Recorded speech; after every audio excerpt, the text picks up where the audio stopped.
कर लिया है तो जल्दी जल्दी बैठकर थोड़ा सा पढ़ाई कर लेती हूँ। बहुत ही अच्छी लगती है मुझे पढ़ाई करना। मैं तो खूब पढ़ूंगी, जितनी भी डिग्रियाँ मैं हासिल कर पाऊंगी ना उतनी डिग्रियाँ हासिल करूंगी। मेरा तो पढ़ने में बहुत ही मन लगता है। वाह, ये किताबें मुझे बहुत अच्छी लगती हैं। चलो जल्दी जल्दी आगे का पढ़ लेती हूँ, वरना अभी फिर कोई काम निकल आएगा। अरे बिटिया, पढ़ाई कर रही हो? कर लो, जितना पढ़ना चाहो पढ़ लो। पर बेटा थोड़ा घर के काम पर भी ध्यान दो। अब देखो, मुझे तो ये देखना है कि तुम हमेशा सुखी रहो। तुम्हारी माँ तो है नहीं, तो घर का काम तो तुम्हें बेटा खुद ही सीखना होगा। मैं क्या ही कर सकता हूँ। आज तुम्हारी माँ जिंदा होती तो वो तुम्हारी जिम्मेदारी उठाती, पर वो तो अब इस दुनिया में है ही नहीं, तो मुझे ही करना होगा सब तुम्हारे लिए। अरे पिताजी, आप चिंता मत करिए, मैं घर का काम भी सब सीख चुकी हूँ। मैंने घर में खाना बनाकर रख दिया है और मैं दिन ब दिन और अच्छा खाना बनाना सीख रही हूँ। पापा, आज आप खाएंगे तो आपको बहुत ही अच्छा लगेगा। मैंने बहुत ही मन से बनाया है खाना, मैं अभी आपके लिए लेकर आती हूँ। अरे नहीं नहीं, अभी मत लाओ बेटा, अभी तो तुम पढ़ रही हो, पढ़ लो पहले। तुम अपनी पढ़ाई पूरी कर लो, तब तक मैं हाथ मुंह धोकर बैठता हूँ, तब हम दोनों बाप बेटी साथ में खाना खाएंगे। अरे रामदीन, कैसे हो? तुम्ही से मिलने आया था, कुछ काम था जरूरी। खाली हो क्या? यही तुम्हारी बेटी है क्या? अरे हाँ हाँ, यही मेरी बिटिया है कृष्णदेव भैया, यही मेरी बिटिया है। पल्लवी बहुत ही समझदार और होशियार लड़की है। बहुत ही पढ़ने में मन लगता है इसका। बहुत कह रही थी अभी बहुत सारी डिग्रियां हासिल करेगी, बहुत पढ़ाई करेगी। हरदम बैठकर पढ़ती ही तो रहती है मेरी बच्ची। जाओ बेटा, कृष्णदेव अंकल के लिए चाय पानी का इंतजाम करो, जाओ। अंकल नमस्ते, मैं अभी आपके लिए चाय पानी लेकर आती हूँ। बिना खाए मैं आपको इस घर से जाने नहीं दूंगी। आपको यहाँ से खा पी कर ही जाना पड़ेगा। मैंने बहुत ही अच्छी सी चाय बनाई है, अदरक इलायची वाली, अभी लेकर आती हूँ आपके लिए। तब तक आप पापा के साथ बैठिए। रामदीन, पल्लवी बिटिया तो बहुत ही समझदार और पढ़ी लिखी होशियार हो गई है, और मैं तो कह रहा था कि अब तुम इसकी शादी करवा दो। पर भैया, ये तो अभी पढ़ना चाहती है। मैं भी सोच रहा हूँ कि सब्जी बेचकर जितना भी मिलता है उससे बिटिया को पढ़ा दूँ खूब, और पढ़ने में इसका मन भी लगता है। वरना अगर मन ना लगता तो मैं इसकी शादी कर ही देता, लेकिन इसका मन लगता है पढ़ने में, तो मैं सोच रहा हूँ पढ़ा दूँ। जो बनना चाहे बन ले, इतनी मेहनत करती है दिन रात मेरी बच्ची। अरे रामदीन, बहुत ही अच्छा रिश्ता लेकर आया हूँ। अब तुम्हारे हाथ से चला गया तो ऐसा रिश्ता तुम्हें दोबारा मिलेगा नहीं। और पढ़ाई का क्या है, लड़कियों को पढ़ाई करा के कराना ही क्या है? करना तो उन्हें घर का चौका बर्तन ही है ना, तो वो कला आनी चाहिए उनको। अब यहाँ तुम्हारे घर में करती है, जाकर वहाँ दूसरे घर में करेगी। तुम भी अपना सब्जी बेचो, अपना कमाओ, खाओ, सो जाओ। क्या ये फालतू के फेर में पड़े हो? बिटिया को पढ़ाएंगे, उसको बड़ा आदमी बनाएंगे हैं? बेटा होता तब भी मैं सोचता। बिटिया है तुम्हारी, जल्दी शादी करो, उसको अपने घर भेजो। क्या करोगे बिठाकर? बहुत ही अच्छा रिश्ता लाया हूँ। अगर तुम्हारा विचार बने तो फिर बिटिया की शादी करा दो, नहीं तो अपने तबके के लोगों में तुम जानते ही हो, बहुत पढ़ा लिखा लड़का भी तुमको नहीं मिलेगा जो इतना पढ़ा रहे हो अपनी बेटी को। अरे पापा, अंकल चले गए क्या? मैंने तो कहा था उन्हें कि कहीं जाए ना। मैं तो ये पानी लेकर आई थी। लीजिए पापा, आप ही पी लीजिए। फिर अंकल चले गए तो आपने भी तो बहुत देर से पानी वानी नहीं पिया, लीजिए। पापा, आप हाथ मुंह धो लीजिएगा और फिर आपके लिए खाना लगा देती हूँ मैं। मैंने बहुत ही अच्छा खाना बनाया है, आज आपको जरूर पसंद आएगा। और अगर कोई कमी होगी तो बता दीजिएगा पापा, मैं उसे अगली बार से सुधार लूंगी। पानी पी लीजिए पापा। लगता है कृष्णदेव भैया सही ही कह रहे थे, उनकी बात अब समझ में आ रही है। रिश्ता अच्छा है, मैं जल्दी से अपनी लड़की की शादी करवा देता हूँ। फिर पता नहीं ऐसे लोग मिले ना मिले, ऐसा रिश्ता मिले ना मिले। और फिर कृष्णदेव भैया सही तो कह रहे थे, लड़कियों को करना ही क्या है, पढ़ लिख कर करना तो चूल्हा चौका ही है। जाकर अपने ससुराल में करे, मैं भी एक चिंता से मुक्त हूँ। पापा, आपने मेरी शादी जबरदस्ती करवा दी। मैं तो आपसे कह रही थी कि मुझे अभी पढ़ाई करनी है। मैं अभी शादी नहीं करना चाहती थी। देख बेटा, अच्छा रिश्ता समय से ही मिलता है। अब अच्छा लड़का मिला था इसलिए तेरी शादी करवा दी। बड़ी कंपनी में जॉब करता है ये, इनका घर भी ठीक है, अपने घर से तो सही है। मैं तो वहाँ सब्जी बेचकर जो शाम को लाता था वही तुझे खिलाता था। और फिर मेरी इतनी औकात हैसियत ही कहाँ है कि मैं तुझे पढ़ा सकता। तो खुद ही सोच, तेरी फीस भरने को भी मेरे पास ज़्यादा पैसे नहीं होते थे, किसी तरह से तो सब्जी बेचकर हमारा गुजारा होता है।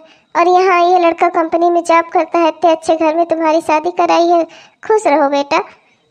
अब मैं चलता हूँ, अब ये घर गृहस्थी सब तुम्हारी है। तुम्हें ही इसे संभालना होगा। कोशिश करना कि किसी को कोई शिकायत का मौका ना दो, ठीक है बेटा? चलता हूँ मैं। मुझे तुम बिल्कुल भी पसंद नहीं हो। मेरा तो दिमाग खराब था, पता नहीं क्या सोचकर मैंने तुमसे शादी कर ली। बिल्कुल भी मॉडर्न नहीं हो, ऊपर से कितनी मोटी हो तुम। और ये जैसे तुम 5 मीटर की साड़ी लपेट कर रहती हो ना, मुझे ये लुक तुम्हारा बहुत ही बुरा लगता है। ऐसा लगता है कोई बहन जी को साथ लेकर चल रहा हूँ मैं।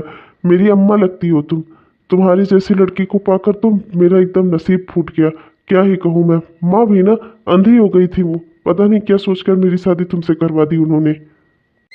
पर आप ही लोगों ने तो मुझे पसंद किया था। अगर आपको मैं पसंद नहीं थी तो आपको मुझे मना कर देना चाहिए था ना। मेरे पापा को बता देना चाहिए था कि आपको मैं पसंद नहीं हूँ। आपने क्यों शादी कर ली मुझसे? देखो, साफ साफ शब्दों में समझा रहा हूँ। अपना बोरिया बिस्तरा उठाओ और चली जाओ यहाँ मेरे घर से।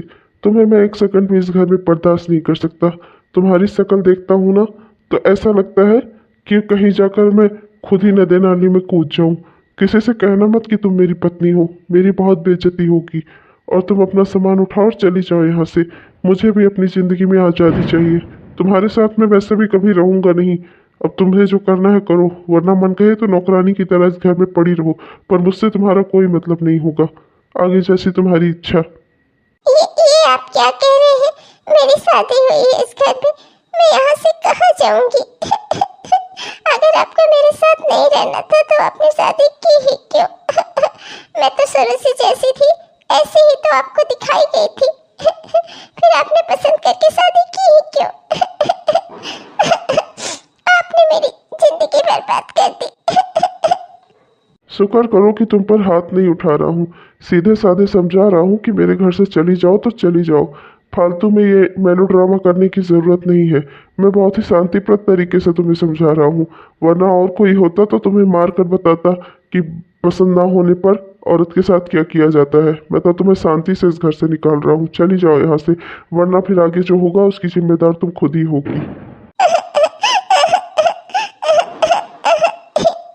ये क्या हुआ मेरे साथ? इन्होंने मुझे छोड़ दिया। मैं कैसे रहूंगी? मैं अपने मायके भी नहीं लौट सकती। मैं अपने पापा को क्या जवाब दूंगी? मेरी और आंखें फाड़ फाड़ कर मत देख। मैं क्या करूं इसमें? मैंने तो तेरी शादी करवाई थी। अब मेरा बेटा तुझे पसंद नहीं करता तो क्या मैं उससे जबरदस्ती पसंद करवा दूं? अरे तू है भी तो ऐसे ही, बिल्कुल भी मॉडर्न नहीं है। 5 मीटर की साड़ी लपेट कर जब होता है तब बहन जी बनकर उसके सामने खड़ी हो जाती है। तो क्या है, तुझे कोई खा के पसंद करेगा? तुझे तो पूरी दुनिया में कोई पसंद नहीं करेगा। तू है ही ऐसी बेकार बदसूरत। चली जा मेरे घर से। मैं तो यही कहूंगी, इससे पहले कि मेरा बेटा तुझे लात मार के इस घर से निकाले, चली जा यहाँ से। और फिर अगर तू नहीं गई ना तो मैं भी यहाँ तेरा जीना हराम कर दूंगी, समझ लेना तू। और जो भी तुमने लोगों ने हमें जान दहेज दिया है ना, उसे लेने की और मांगने की दोबारा जरूरत मत करना, वरना फिर मैं और बुरा करूंगी तुम दोनों के साथ। तुम दोनों के पास तो रुपए पैसे भी नहीं है कि कोर्ट कचहरी करोगे। चलो निकलो मेरे घर से, जाओ अपना बोरिया बिस्तरा उठाओ और निकल जाओ मेरे घर से। इन लोगों ने तो मुझे घर से निकाल दिया। अब ये लोग, अगर मैं यहाँ से नहीं गई तो मुझे जान से मार देंगे। मेरा यहाँ से जाना बहुत जरूरी है। मैं चलती हूँ। इससे अच्छा तो मैं अपने मायके में ही पड़ी रहूंगी। कम से मेरे पापा कुछ भी करेंगे, मुझे कम से कम जान से तो नहीं मारेंगे। अरे बिटिया, ये क्या खबर दी तुमने? मेरी तो पूरी दुनिया ही उजड़ गई। मैंने सोचा था कि तुम्हारी शादी कर दी, अब तुम आराम से खुशी चैन से अपने ससुराल में रहोगी, और तुमने ये क्या खबर सुनाई मुझे? अब मेरी बिटिया मॉडर्न नहीं थी तो उन्हें पहले से ही पता था, तब फिर भी उन्होंने मेरे साथ ऐसा धोखा किया। बेटी, पापा, आप अगर चाहते हैं कि मैं जिंदा रहूं और सुखी रहूं ना, तो मुझे अब इसी घर में रहने दीजिए। मैं अपनी अधूरी पढ़ाई पूरी करना चाहती हूँ। और ये सब्जी का ठेला जो आप लगाते हैं ना, मैं इसके पे आपके साथ चलूंगी, रोज सब्जी बिकवाऊंगी और जो भी मुनाफा होगा उसे अपनी पढ़ाई में लगाऊंगी। पापा, मेरे पास अब और कोई रास्ता नहीं है। आप मुझे उस घर में दोबारा भेजने के बारे में प्लीज मत सोचिए। वो लोग मुझे जान से मार देंगे अगर मैं दोबारा गई वहाँ तो। किसी तरह से अपनी जान बचा कर आई हूँ। प्लीज पापा, प्लीज। नहीं बिटिया, ये तुम क्या कह रही हो? ठेला और लड़की होकर तुम संभालोगी? नहीं नहीं, तुम घर पर रहो, घर के काम करो, ठेला मैं संभाल लूंगा, तुम चिंता मत करो। बाकी अगर तुम यहाँ खड़ी रहकर सीखना चाहती हो तो तुम देख सकती हो, पर अगर तुम चाहो कि ये ठेला तुम चलाओ तो ये मैं बिल्कुल भी नहीं चाहूँगा। नहीं बेटा, मैं नहीं चाहूँगा कि तुम सब्जी बेचो ठेले पर। तुम घर जाओ, घर जाकर घर के काम करो। पिताजी, आप 3 दिन से बीमार पड़ी हैं। मैंने आपको डॉक्टर को भी दिखाया है, पर दवाइयाँ भी कुछ असर नहीं कर रही है। ऐसे में घर का खर्चा कैसे चलेगा? आप अपनी जिद अब तो छोड़ दीजिए। मुझे ये ठेला लेकर बाहर जाना ही होगा। मैं बाहर सब्जियाँ बेचूंगी, हमारे घर का खर्चा तभी चलेगा पिताजी। और फिर आपकी दवाइयाँ भी तो आनी है। प्लीज पिताजी, मुझे जाने दीजिए ना। ठीक है बेटिया, जा। अब ऐसे भी अब मैं पता नहीं बच पाऊँ या नहीं। मैं चाहता हूँ तू अपने पैरों पर खड़ी हो जा। ठीक है, जा, ले जा। सब्जी ले लो, सब्जी, हरी हरी सब्जी, टमाटर, पत्ता गोभी, बैगन, पालक, फूल गोभी, करेला, ले लो, ले लो। हे भगवान, कोई ग्राहक भेज दो जिससे मैं अपने पिताजी की सब्जियां बेच सकूं, उनकी दवाइयां ला सकूं। उनकी तबीयत बहुत खराब है। प्लीज भगवान, किसी न किसी को तो भेज दो प्लीज। अरे बहन जी, आप आई हो आज सब्जी लेकर? भैया नहीं आए, 4-5 दिन हो गए, दिखे नहीं वो। उनकी तबीयत खराब है क्या? और ये सब सब्जी कितने कितने की लगाई तुमने? पत्ता गोभी कितने के दिए हैं? कद्दू कितने के दिए? बहन जी, मेरे पिताजी की तबीयत बहुत खराब है, इसीलिए आप सब्जी का ठेला लेकर नहीं आऊंगी। बताइए ना, आपको क्या क्या दे दूं? मैं तो भैया से ही सब्जियां लेती थी, पर मेरी एक दुकान खाली पड़ी है। भैया का ठेला ले लेकर घूमना तो चलो ठीक है, कोई बात नहीं थी। भैया से तो मैंने कई बार कहा, पर वो अपना बिजनेस बढ़ाना ही नहीं चाहते थे। पर तुम लड़की हो, इसलिए तुम्हें समझा रही हूँ। मेरी एक दुकान बाजार में खाली पड़ी है, वहाँ तुम अपनी सब्जियों की दुकान लगा सकती हो। तुम्हें ये ठेला ले लेकर इधर उधर जाना नहीं पड़ेगा। बहुत ही अच्छी दुकान है, वो खाली ही पड़ी है। बस महीने का कुछ किराया मुझे कुछ % दे देना और तुम वो दुकान ले लो, वहाँ पर आराम से सब्जी बेचो। अब ये मत कहना कि मैं जानबूझकर तुम पर कोई एहसान कर रही हूँ। मैं तो बस मेरे दुकान के लिए एक बढ़िया किराएदार ढूंढ रही हूँ जो मेरी दुकान पे बैठ सके और मेरी दुकान चल जाए। वहाँ तुम अपनी सब्जी बेचना आराम से, कम उस दुकान से मुझे कुछ मुनाफा तो मिलेगा। बेकार ही बंद पड़ी है वो दुकान। तो अच्छी है, यही अपना सब कुछ जमा लिया है। भला हो मैडम जी का, कितनी अच्छी औरत थे वो। उन्होंने पापा की ईमानदारी के बदले में उतना बड़ा इनाम दिया उन्हें, और आज मेरे पापा की ईमानदारी की वजह से आज ये दुकान है। बस भगवान अब ये दुकान तक पहुंचा दिया है आपने, बस दुकान चल जाए मेरी, इतनी कृपा और कर देना। अरे मैडम, ज़रा सब्जियां देना तो। वो हरी हरी वाली, वो शिमला मिर्च, वो पत्ता गोभी, और ये लाल लाल टमाटर, और ये कद्दू। हाँ, कद्दू दे देना, ठीक है। बताओ ना, सब ऑल टोटल कितने का हुआ? सब ऑल टोटल मिलाकर आपका 55 रुपीज़ हुआ है। और ये जो आप रेड बोल रहे हो ना, ये टमाटर है, टमाटोस। अगर आपको हो तो मैं ये भी दे दूं। अरे सब्जी वाली मैडम, आप कितना पढ़ी लिखी हो? मुझे तो आप काफ़ी पढ़ी लिखी मालूम होती हो, फिर सब्जी का ठेला क्यों लगा रही हो? सब्जी क्यों बेच रही हो? क्या बात है, कितना पढ़ी हो आप? मजबूरी इंसान से सब कुछ करवाती है। मुझे भी सब्जी बेचना पड़ रहा है, मेरी मजबूरी है, पर मैं क्या करूं? बहुत ज़रूरी है मेरे लिए। मेरे घर का खर्चा इसी से चलता है, और मैं पढ़ाई लिखाई करके भी क्या कर रही हूँ? कुछ तो नहीं कर सकती। नौकरी तो मुझे कहीं मिली नहीं, तो मैं सब्जी ही तो बेचूंगी। अरे तुम ट्राई करती कहीं नौकरी के लिए, सब्जी क्यों बेचने लगी? जब इतनी पढ़ी लिखी हो तो कहीं जॉब करो, सब्जी क्यों बेच रही हो? अच्छा, तो सब्जी न बेचो तो क्या करूँ? भूखों मर जाऊँ? कौन आएगा मेरे घर का खर्चा उठाने? तुम ये तो मुझे पढ़ाओगी? हाँ, पढ़ना मैं बहुत चाहती थी, पर जब मेरे पास इतनी मजबूरी है तो मैं सब्जी ही तो बेचूंगी, और जो मेरा मन करेगा वो मैं करूंगी। तुम होते कौन हो मुझे रोकने वाले? भैया लगता है मैडम गुस्सा हो गई, चलता हूँ मैं, भाग जाता हूँ यहाँ से। तो बड़े आए हैं लेक्चर देने वाले, ये चलाएंगे मेरे घर का खर्चा। सब्जी न बेचूं तो क्या करूं? भीख मांगू जाके? बहुत अच्छा लगेगा। पढ़े लिखे होकर सब्जी नहीं बेच सकती, पढ़े लिखी होकर भीख मांग सकती हूँ। एक से एक लोग हैं। पता नहीं जिंदगी मुझे कौन कौन से रंग दिखाएगी। अब तो मेरे पिताजी भी नहीं रहे, उनका साया भी छिन गया मेरे सर से। ले देकर ये सब्जी की दुकान ही बची है मेरे पास, जिससे मेरी थोड़ी कमाई हो जाएगी और मेरा खर्चा चलेगा। पढ़ना तो मैं बहुत चाहती थी, पर उतना पढ़ नहीं पाई। पर नौकरी भी अब मुझे मिलने से रही, तो ले देकर यही एक दुकान है जिससे मैं खा जी सकती हूँ। वाकई में जो भी सोचो वो सब पूरा नहीं होता, होता वही है जो प्रभु रच रखते हैं, मतलब जो प्रभु सोचे रहते हैं। थी आप बहुत दिनों से दिखाई नहीं दी। मुझे तो लगा कि कहीं चली वली गई हैं।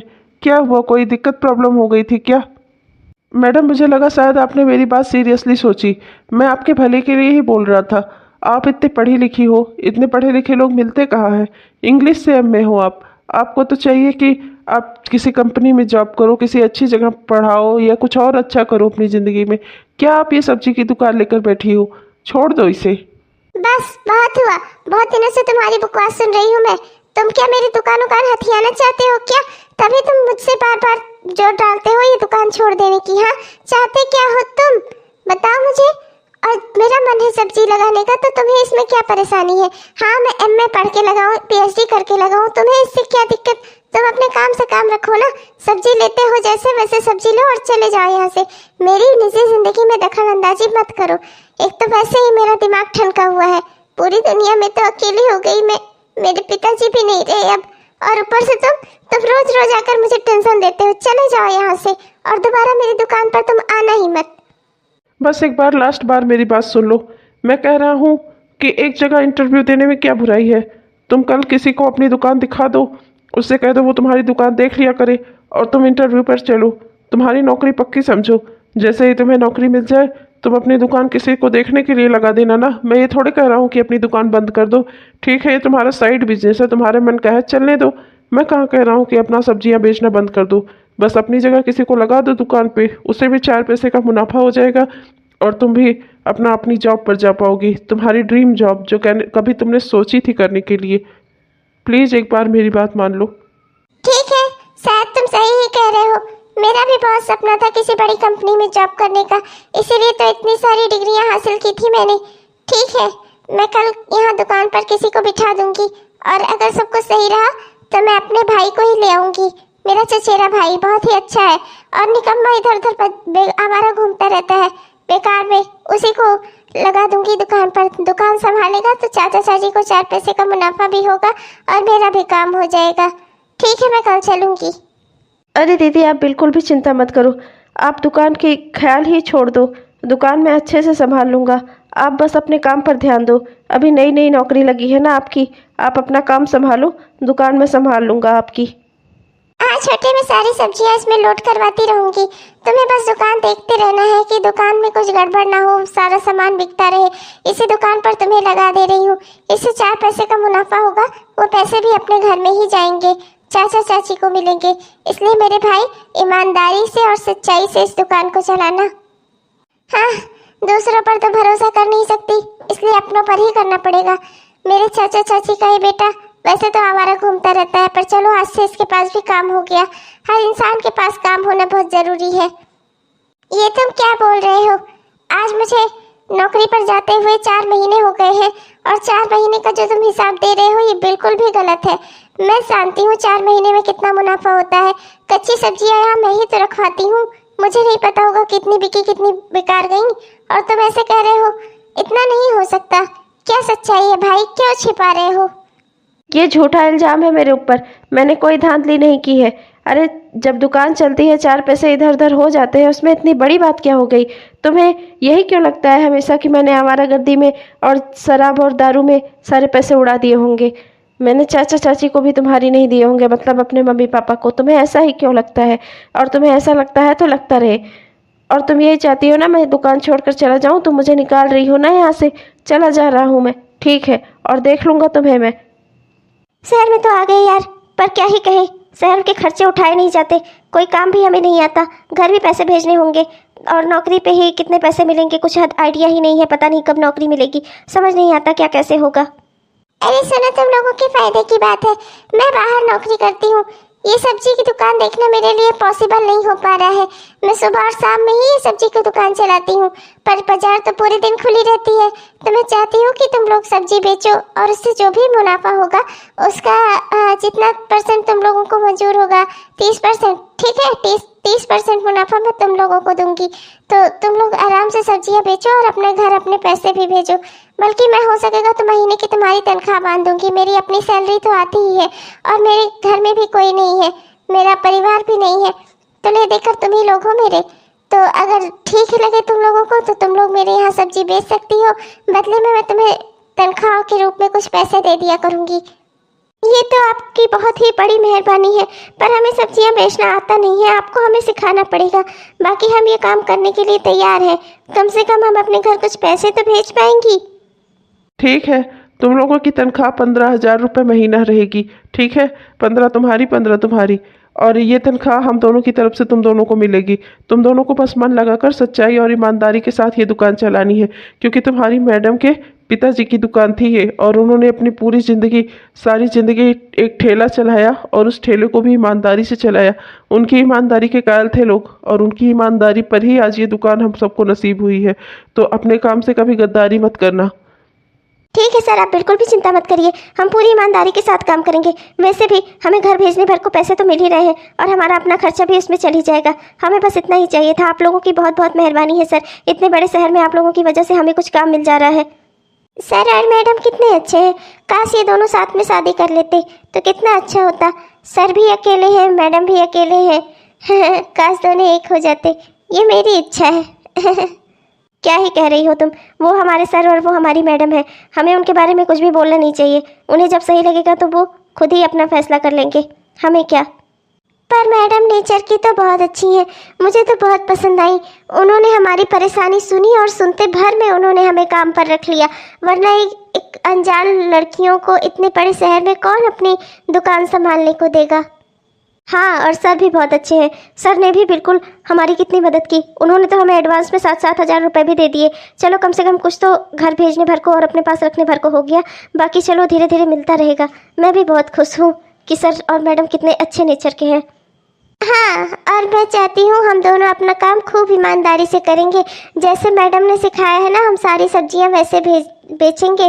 तुम बस जितना जितना मैडम ने बताया है उतना उतना रेट सब पे सब्जियों पर लिखकर लगा दो, जिससे किसी को भी कोई कंफ्यूजन ना हो। 6 महीने बाद मैं तुम दोनों के काम से बहुत ही खुश हूँ। तुम दोनों ने पूरी ईमानदारी के साथ इस दुकान को चलाया है।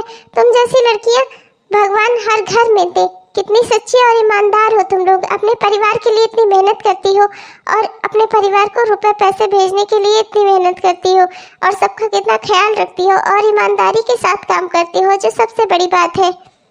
हाँ, तुम दोनों ने अपना काम बहुत ही मेहनत और ईमानदारी के साथ किया है, हम सब भी बहुत खुश हैं। और मैं चाहता हूँ कि हम तुम्हारे लिए कुछ गिफ्ट लेकर आए हैं और कुछ कपड़े वगैरह और मिठाइयाँ वगैरह, वो सब लेकर तुम लोग कल ही अपने घर के लिए निकल जाओ। आज धनतेरस है, कल छोटी दिवाली होगी ना, तो मैं चाहता हूँ कि छोटी दिवाली से तुम लोग अपने परिवार में रहो और सारे गिफ्ट और कपड़े वगैरह सब लेते जाना, भूलना नहीं। ठीक है तुम दोनों? सर कितने अच्छे हैं, हमारे लिए कितना सोचते हैं, हमें भी तो इनके लिए कुछ सोचना चाहिए। चलो ना एक काम करते हैं, सर और मैडम को थोड़ी देर के लिए अकेला छोड़ देते हैं। वैसे तो ये लोग एक दूसरे के साथ होते नहीं हैं, कम से कम हम दोनों की वजह से ही थोड़ी देर को साथ में रह लेंगे। तब तक हम दोनों चल कुछ और करके आते हैं, शायद कुछ यहाँ बात बन ही जाए। कल छोटी दिवाली है, मैं तो चाह रही हूँ छोटी दिवाली पर कोई बड़ा धमाका हो ठीक है, कह तो तुम सही रही हो, पर हमारी मैडम को तो जानती हो ना, उन्हें तो शादी से बहुत नफरत है। हाँ सब जानती हूँ, पर कोशिश करने में क्या जाता है। सर और मैडम ने हमारे लिए इतना किया है, तो क्या हम उनके लिए इतना थोड़ा सा नहीं कर सकते। सर और मैम, हम दोनों जा रहे हैं वो गिफ्ट और वो सब लेकर लेने और अपने अपने सामान पैक करने, क्योंकि अगर हम अभी नहीं निकले ना तो बहुत देर हो जाएगी। हाँ, तुम सबको भी हम दोनों की ओर से हैप्पी छोटी दिवाली, हैप्पी बड़ी दिवाली, हैप्पी भैया दूज ठीक है, जाओ जाओ तुम लोग घर जाओ और कम से कम 1 हफ्ता रह कर आना। अब कितनी सीधी और भोली लड़कियां हैं ना, बहुत ही प्यारी बच्चियां हैं। वो दोनों बहुत सीधी और समझदार भी हैं। वो तुम नहीं जानती कि वो हम दोनों को यहाँ पर अकेला छोड़कर क्यों गई हैं? क्योंकि वो चाहती हैं कि तुम मुझसे शादी कर लो, और मैं भी यही चाहता हूँ। मुझे पता था कि अब अगला कदम तुम्हारा यही होगा, पर मैं तुम्हें अच्छे से समझा देती हूँ। तुमने जो भी आज तक मेरी मदद की है उसके लिए शुक्रिया, पर मैं ये काम नहीं कर सकती। मैं तुमसे शादी नहीं कर सकती। एक बार शादी करके मेरा पेट भरा हुआ है, अब मैं दोबारा शादी करके वापस से अपना पैर कुल्हाड़ी पे नहीं मारूंगी। हाँ नहीं तो मुझे ऐसा कुछ नहीं करना। तुम अपनी ज़िंदगी अपने किनारे जियो और मुझे अपने किनारे जीने दो। देखो तुम्हें समझा रहा हूँ, आखिर इसमें हर्ज ही क्या है। हम दोनों अकेले हैं, मेरे भी कोई नहीं है, तुम्हारे भी कोई नहीं है। कम से कम हम दोनों साथ रहेंगे तो हमारा परिवार बन जाएगा और हम दोनों खुश रहेंगे। प्लीज़ मेरी बात समझो। देखो मैं तुम्हें बहुत पसंद करता हूँ, शुरू से जब से मैंने तुम्हें देखा था तब से मैं तुम्हें पसंद करता हूँ, और जब से मुझे पता चला था कि तुम पढ़ी लिखी हो तब से तो और भी ज़्यादा। मुझे तुमसे कोई शादी वादी नहीं करनी, चले जाओ यहाँ से और दोबारा यहाँ आना भी मत। मुझसे कोई बात मत करना, मुझसे कोई वास्ता मत रखना। लगता है ये अभी गुस्से में है, इतनी जल्दी नॉर्मल नहीं होगी। क्या ही कर सकते हैं, जिंदगी ने इसे भी बहुत चोट दी है। एक बार शादी करके इसने इतना बड़ा धोखा खाया कि दोबारा शादी करने नाम से ही डर जा रही है। अब तो भगवान ही मेरी सहायता कर सकते हैं। आने दो दोनों नानियों को, बहुत मैच मेकर बनी है ना, अभी बताती हूँ। चलो गया तो ये, शादी करनी है इनको भी, इनके भी समझ में कुछ नहीं आ रहा है। अरे हम जैसे जी रहे हैं, बुराई क्या है इसमें? मुझे तो ठीक लग रही है अपनी जिंदगी, अच्छा खासा खा रही हूँ, घूम रही हूँ, और करना ही क्या है। एक बार शादी करके देख चुकी हूँ मैं, मार नहीं खाई मैंने बस, बाकी पूरी जिंदगी मेरी बर्बाद ही रही। ओहो, आ गई तुम दोनों, गिफ्ट लेने गई थी ना, कहाँ गए सारे गिफ्ट? खा गई क्या? अरे मैडम आप इतने गुस्से में क्यों हैं? हमें तो लगा कि सर को आपसे कुछ बात करनी थी। मैंने सुना था उन्हें सुबह किसी से बात कर रहे थे कि आज अपनी होने वाली वाइफ को प्रपोज करेंगे शादी के लिए, तो आपने हाँ नहीं की क्या उनको? वाह वाह नानी लोग, बहुत अच्छे बहुत अच्छे, बहुत बड़ी शादी लाल बनी हो तुम लोग। हाँ, शादी करवाएंगी मेरी। तुम दोनों को नौकरी पर रखा है, अपना काम संभालो ठीक है। मेरी निजी जिंदगी में दखल मत दो, मुझे किसी से शादी नहीं कर दी। तुम दोनों को पता नहीं है, एक बार शादी करके मैं कितना पछता रही हूँ। मैं दोबारा अपना पैर कुल्हाड़ी पर नहीं मारूंगी, मुझे बार बार एक ही चोट खाने की कोई शौक नहीं है। देखिए मैडम, मैं आपकी बात समझती हूँ, आप बहुत ही अच्छी इंसान हैं, बस बाहर से सख्त हैं, आप अंदर से पूरी नर्म हैं। आप भी तो समझने की कोशिश कीजिए। सर आपको बहुत पसंद करते हैं और वो आपके साथ हमेशा खुश रहेंगे और आप भी खुश रहेंगे। हम लोग भी चाहते हैं कि हमारी मैडम और हमारे सर का परिवार हो, हम सब भी इंजॉय करना चाहते हैं। मैडम आप हम लोग के बारे में इतना सोचती हैं, हर त्योहार में हमारे घर एक्स्ट्रा पैसे भिजवाती हैं, हमें अपनी बच्चियों की तरह मानती हैं, हम पर इतना ख्याल रखती हैं, और सर भी, तो हम क्यों नहीं चाहेंगे कि हमारे सर और मैडम के जीवन में भी खुशियाँ आए। मैडम मैं मानती हूँ एक बार आपकी शादी गलती से गलत इंसान से हो गई, पर उसका ये मतलब तो नहीं कि यही गलती बार बार होगी। हो सकता है इस बार आपकी लाइफ में बहुत ही अच्छा इंसान लिखा हो, आपको अपनी ज़िंदगी को एक और मौका तो देना चाहिए। हाँ मैडम प्लीज़ एक बार सर को मौका देकर देखिए, वो आपको बहुत खुश रखेंगे, हमारा पूरा विश्वास है। हम नहीं चाहते कि आप दोनों अलग अलग रहें और दुखी रहें, आप दोनों साथ में रहते हैं तो हमें लगता है हमारे माँ बाप हमारे साथ हैं। Ma'am please. शायद लगता है तुम लोग सही कह रही हो, मैं ही गुस्से में शायद कुछ ज़्यादा ही सख्ती कर दी मैंने। वो कह ही क्या रहा था, मुझसे शादी ही तो करना चाहता था, और फिर इसमें गलत ही क्या है? मुझे भी हाँ बोल देनी चाहिए थी, बेकार में मैंने उसे इतना गुस्सा करा दिया होगा, कितना दुखी होगा वो। अभी भी कुछ नहीं बिगड़ा है मैडम, हम दोनों आप दोनों का परिवार बना कर रहेंगे, क्योंकि आप दोनों ही तो हमारा परिवार हो। रोशनी जल्दी से सर को फ़ोन करो, वो अभी ज़्यादा दूर नहीं गए होंगे। हाँ मैं भी सर का नेचर बहुत अच्छे से जानती हूँ, मैडम से इतनी डांट खाते रहते हैं वो, और ज़्यादा दूर कहाँ जाते हैं, यही पास ही में तो बैठे रहते हैं चाय वाली दुकान पर। कहो तो मैं बुला ही लाती हूँ, लेकिन ठीक है मैं फ़ोन ही कर देती हूँ, जल्दी से चले आएंगे, वरना पता नहीं कब हमारी मैडम का मूड फिर से चेंज हो जाए। Hello sir. हाँ सर मैं बोल रही हूँ आशा। जी सर बस आप जल्दी से दुकान पर चले आइए। हाँ सर। अरे नहीं सर, मैम कुछ नहीं कहेंगी, मैम भी आई हैं, वो भी आपको बुला रही हैं, प्लीज़ आइए ना सर। देखो प्रदीप मुझे माफ़ कर दो, शायद मैं ज़िंदगी में इतने धोखे खाई हूँ ना। एक बार मेरी शादी ऐसी जगह हुई ना कि मैं डर गई, मुझे लगा कि मैं शायद वाकई में मैं अच्छी लड़की नहीं हूँ, मेरे साथ कोई भी शादी करके खुश नहीं रहेगा, इसीलिए मैंने सबसे दूरियां बना ली। पर ये लोग जो कह रही हैं शायद वही सही है, तुम भी अकेले हो, मैं भी अकेली हूँ, और तुम मुझे पसंद भी करते हो, है ना? है ना कि क्या बात है, मैंने तो तुम्हें पहले ही बताया कि मैंने तुम्हें पहले दिन ही देखते हुए पसंद कर लिया था। बस अब तुम ये जान लो कि अब की तुम्हें शादी के लिए प्रपोज कर दिया मैंने, पर मैं ये भी जान गया हूँ कि तुम इस तरह नहीं मानोगी। तो ठीक है, तुम भी मेरी जिद देखो, मैं रोज़ तुम्हारी दुकान पर आऊँगा, एक सब्जी खरीदूंगा और रोज़ तुम्हें प्रपोज करूँगा शादी के लिए। देखता हूँ तुम कब तक मना करती हो। अरे सर अब उसकी ज़रूरत नहीं पड़ेगी, हमने मैडम को शादी के लिए मना लिया है। क्या? ये तो बहुत ही खुशी की बात है। फाइनली ना तुम मान गई ना। अब मैं बहुत खुश हूँ। मैं भी बहुत खुश हूँ, पर इसी अवसर पे मैं तुम दोनों को एक बात और बताना चाहती हूँ। यहाँ मैंने बहुत ही अच्छा घर लिया है और मैं चाहती हूँ कि उस घर में तुम दोनों भी हम दोनों के साथ चल कर रहो, क्योंकि तुम दोनों भी तो हमारा परिवार हो। और तुमने कहा ना हम तुम दोनों के माँ बाप जैसे हैं, तो क्या माँ बाप से दूर रहते हैं बच्चे? और तुम लोग यहाँ किराए के मकान पर रहती हो, मुझे बिल्कुल भी अच्छा नहीं लगता। मेरा सपना था कि मैं अपना घर बनाऊं, आज वो सपना तुम दोनों की वजह से और प्रदीप तुम्हारी वजह से पूरा हो सका। तो अब मैं चाहती हूँ कि जिनकी वजह से मेरा ये सपना पूरा हुआ है वो सब मेरे साथ रहे। आज मैं जॉब भी करती हूँ, मेरी सब्जियों की दुकान भी है, और एक दुकान क्या मेरी तो कई दुकानें हैं और उसमें कई लड़कियां काम करती हैं। पर तुम दोनों मेरी सबसे खास बच्चियां हो। मैं अभी तो सिर्फ तुम दोनों को एक कमरे में ले चल रही हूँ, फिर देखना मैं पूरी एक बिल्डिंग खरीद लूंगी और सारे जो मेरी काम करने वाली बच्चियां हैं जो मेरी दुकान में काम करती हैं उन सबको उसमें रखूंगी। किसी को कहीं किराए के घर को ढूंढने की जरूरत नहीं पड़ेगी, मैं सबका ख्याल रखूंगी। वाह, ये तो बहुत ही अच्छी न्यूज़ है। अब तो मनी हमारी छोटी दिवाली है। हेलो दोस्तों, नमस्कार। कैसे हैं आप सब? उम्मीद करती हूँ कि बहुत ही बढ़िया होंगे। तो हाँ दोस्तों, अपने अंदर की अच्छाई को हमेशा जिंदा रखिए, चाहे आपके साथ कितना ही बुरा क्यों ना हो, पर अपने अंदर की अच्छाई को कभी मरने मत दीजिए।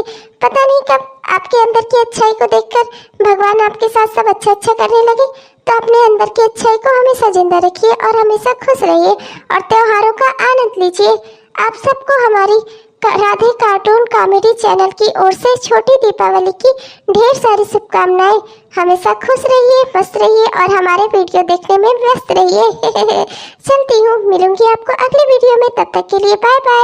और हाँ दोस्तों, हमारे इस चैनल को सब्सक्राइब करना कृपया मत भूलिएगा, कृपया जरूर से जरूर सब्सक्राइब कर लीजिएगा।